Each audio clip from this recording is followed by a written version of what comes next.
But నేను viral అయిన తర్వాత నా నా మొత్తం నా లైఫ్ మొత్తం అంటే యూట్యూబ్‌లోకొచ్చేసాను నేను. హ్మ్. యూట్యూబ్‌కొచ్చి నా లైఫ్ స్టైల్ మొత్తం అందులో పెట్టాల్సొచ్చింది. హ్మ్. హ్మ్.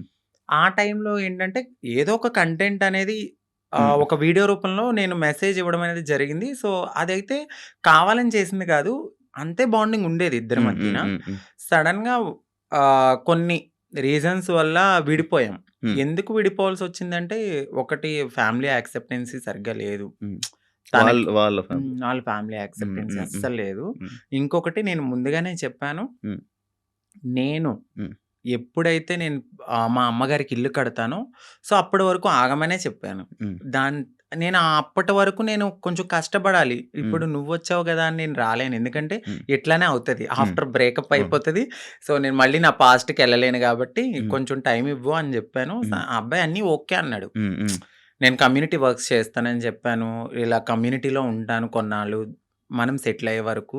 దాని తర్వాత మా పెద్దవాళ్ళకి చెప్పి మనం హ్మ్. హ్యాపీగా మన లైఫ్ లీడ్ చేద్దాం. హ్మ్. నేను ఇల్లు కట్టుకోవాలి మా అమ్మగారు. హ్మ్. దాని తర్వాత నేను మ్యారేజ్ చేసుకున్నాం. హ్మ్. ఒక 1 ½ ఇయర్ బానే ఉన్నాం. హ్మ్. హ్మ్. హ్మ్. దాని తర్వాత ఇంకా రోజు ఇంకా తాగడము, హ్మ్. ఎందుకిట్లా, అందుకట్లా చిన్న చిన్న ఇష్యూస్, గొడవలు అవి పెద్ద పెద్దయి అయిపోయాయి.